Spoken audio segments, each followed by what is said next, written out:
Well, my name's Baden Jeffrey. I'm old. I guess I was old in Vietnam too, because I was 35 there, and the boys were 19, 20-odd-year-olds, that's all. And my role was as a Salvation Army Red Shield welfare officer, and better known to the guys of the squadron as Milo. And I still get called Milo to this day. So, and it's a name I don't have any problem with at all, I don't mind.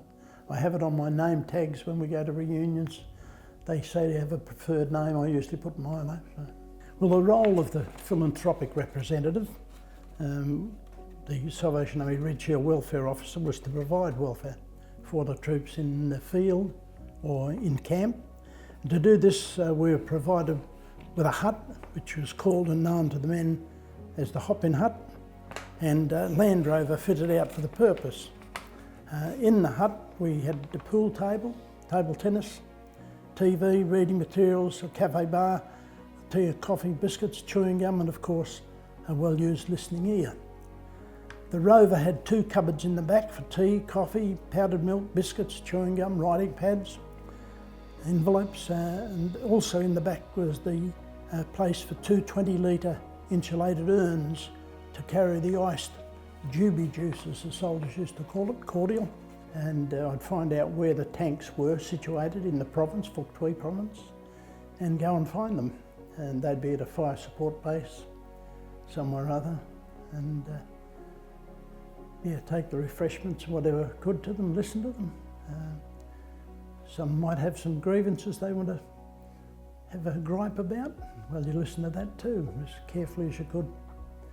And yeah, offered hopefully some good advice, helpful advice, maybe, yeah.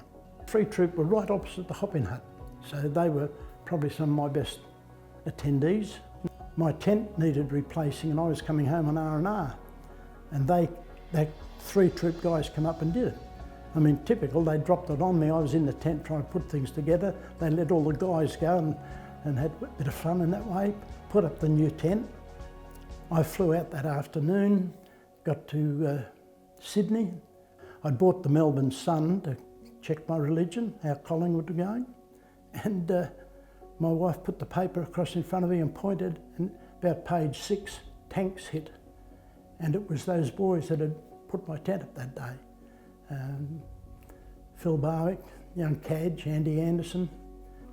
I said to the boss, do you mind if I go up to see him? He said, no, I'd appreciate it if you did. When we walked into the ward, we actually walked past Philip. We didn't recognise him because his head was a massive bandage. All that was out was the lower part of his mouth and jaw. Just massive bandages. And, you know, we didn't know the extent of things then. I spoke to the surgeon in charge of the ward, and his comment was, well, he won't get home. The boys from 3 Troop got to hear about it, and they said, hey Milo, can you take us down to see him? I think we must have had about 14 guys jammed in my Land Rover, and we went down, and it was remarkable to see them stand around the bed. Couldn't speak to him because he couldn't hear. Obviously he couldn't communicate. But to see these guys just silently, tears running down their faces, and I thought, yeah, you know, it could have been them, you know, it could have been anyone. So Philip came home, he was 20 months in and out of Concord, and the guys kept contact. And and when he passed away, massive funeral in Tamworth, and the guys came from everywhere to go to that. I guess it's hard to explain to a person that's never been in that position, and I guess it's a friendship that's forged in the crucible of a war situation, where you know, life is quite fragile in many respects. That's what camaraderie means to them. It means, you know, we've got your back. You know, you hear the term brotherhood, and that's it's very much so the word for it. To try and give a definition to it, I just think it's just an unconditional caring and sharing it with people. And it just is within these guys. They've been to war together. They survived it. Some sadly, not for long after because of the health concerns, but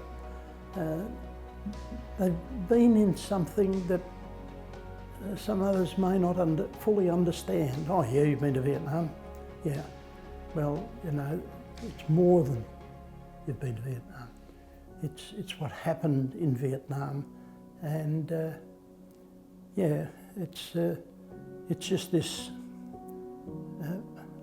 I kind of sound broken, almost unbreakable bond.